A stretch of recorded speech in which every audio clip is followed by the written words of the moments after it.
প্রিয় বন্ধুরা, ইস্পাত 300 কেজি ক্যাপাসিটি এই ডিজিটাল ওয়েট স্কেলটি সার্ভিসিংয়ের জন্য নিয়ে আসছেন অনেক দূর থেকে। স্কেলটি একদমই চালু হয় না। অরিজিনাল যে সার্কিটটি আছে সেই সার্কিটটি নষ্ট হয়ে গেছে। এই ইস্পাতের অরিজিনাল সার্কিটগুলো বাজারে অ্যাভেলেবেল পাওয়া যায় না।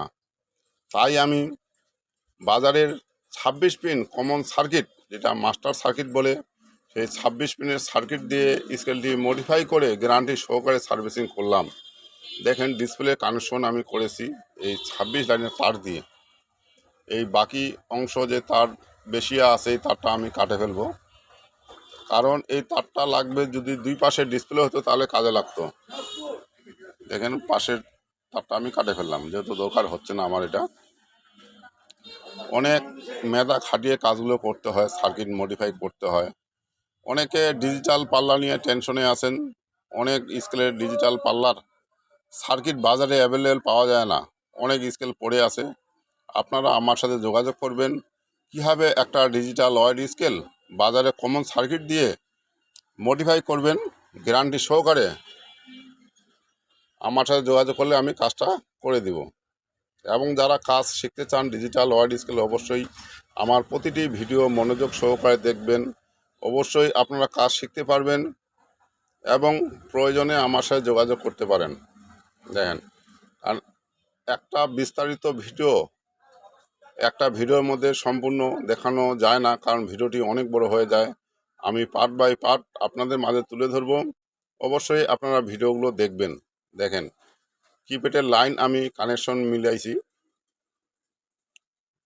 ডিসপ্লের লাইন এবং কিপ্যাডের লাইন আমি সুন্দরভাবে কানেকশন মিলিয়ে অ্যাডজাস্ট করছি। এখন আমি এই মনিটরটি, স্কেলটি স্ক্রু মারব। দেখেন, সেটিং করে তারপরে আমি চেক করব ওজন, এবং ক্যালিব্রেশন করতে হবে ওজনটা। দেখবেন আপনারা কীভাবে একটা digital weight scale A to Z modify circuit এবং ক্যালিব্রেশন ওজন সম্পূর্ণ দেখতে পাবেন পার্ট বাই পার্ট। স্কেলটি এখন আমি নাট মারব। নাট মারে স্কেলটি সুন্দরভাবে আমি কাজটা করে কাস্টমারকে দিয়ে দেবো। দেখেন, স্কেলটি চালু হয়ে গেছে। দেখেন, কিপ্যাড বোতামও কাজ করবে খুব সহজভাবে। দেখেন, একদম 100% ওকে। আমি স্কেলটি এখন ওজন অ্যাডজাস্ট করে কাস্টমারকে দিয়ে দেব। আমি সব ধরনের ডিজিটাল পাল্লা বিক্রয় ও সার্ভিসিংয়ের কাজ করে থাকি গ্যারান্টি সহকারে। কারো নতুন স্কেল বা সার্ভিসিংয়ের প্রয়োজন হলে অবশ্যই যোগাযোগ করতে পারেন আমার সাথে স্ক্রিনে দেওয়া নাম্বারে।